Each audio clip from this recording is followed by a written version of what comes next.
اب یہاں سمجھیے دین کہتے کسے ہیں؟ یہ لفظ قرآن مجید کی ایک بڑی بنیادی اصطلاح ہے۔ یہ جو لفظ ہے عربی زبان کا لفظ ہے، معنی کیا ہے؟ اس کے دو مفہوم ہمیشہ سے چلے آ رہے تھے، ایک جزا و سزا، بدلہ، اور ایک اطاعت۔ جزا و سزا، بدلہ، اس معنی میں یہ قرآن مجید میں کثرت سے استعمال ہوا ہے۔ سب سے زیادہ اہمیت کے ساتھ سورہ فاتحہ میں مالک یوم الدین، کیا ترجمہ وہاں آپ کرتے ہیں؟ جزا و سزا کے دن کا مالک، جس دن کے طے ہو جائے گا کون ہے کہ جو اللہ کے ہاں کامیاب قرار پا رہا ہے اسے جزا ملے گی، کون ہے جو ناکام قرار پا رہا ہے جو مستوجب سزا ہے۔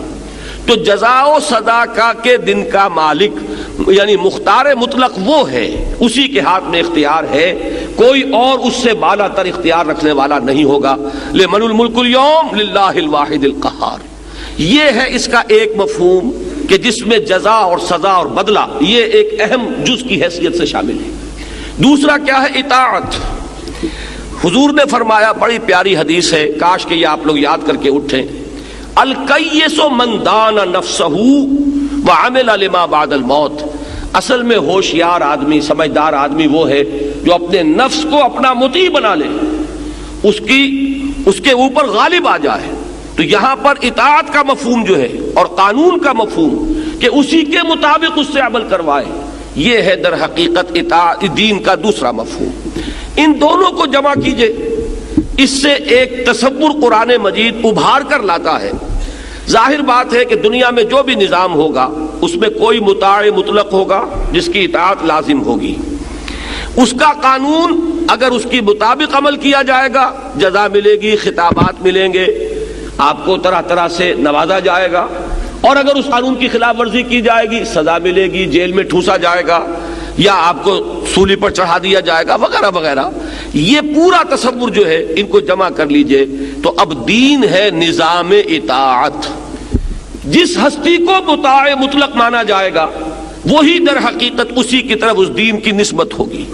جیسے سورہ یوسف میں آیا ہے، آپ میں سے اکثر حضرات کو وہ مقام مستحضر ہوگا، حضرت یوسف اپنے بھائی بنیامین کو روکنا چاہتے تھے، لیکن ظاہر بات ہے کہ وہاں قانون جو ہے وہ تو بادشاہ کا تھا، وہ بادشاہ جس نے خواب دیکھا تھا اور جس کے خواب کے نتیجے میں حضرت یوسف جیل سے نکلے ہیں اور ایک بہت بڑے عہدے پر فائز ہوئے ہیں۔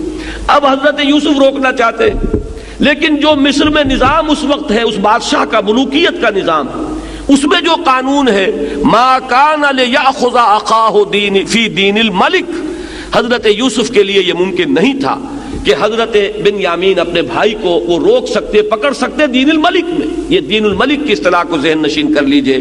اسی لیے اللہ تعالیٰ نے وہ ایک ہیلہ جو ہے وہ اختیار فرمایا، جس کو کہ فرمایا گیا کذالک کدنا لیوسف ما کان لیأخذ اخاہ فی دین الملک۔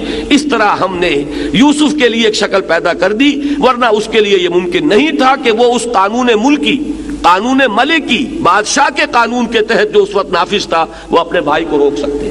تو دین الملک کی اصطلاح اپنے ذہن میں رکھیے، بادشاہت کا دین، جسے آج آپ کہیں گے بادشاہی نظام، ایک ایسا نظام جس میں بادشاہ کے ہاتھ میں حاکمیت ہے، وہ مختار مطلق ہے، وہ جو چاہے قانون بنا دے، اس سے بالا تر ادارہ کوئی نہیں، وہ کسی کے سامنے جواب دہ نہیں، اس کی زبان سے نکلا ہوا ہر لفظ قانون کے درجے میں ہے۔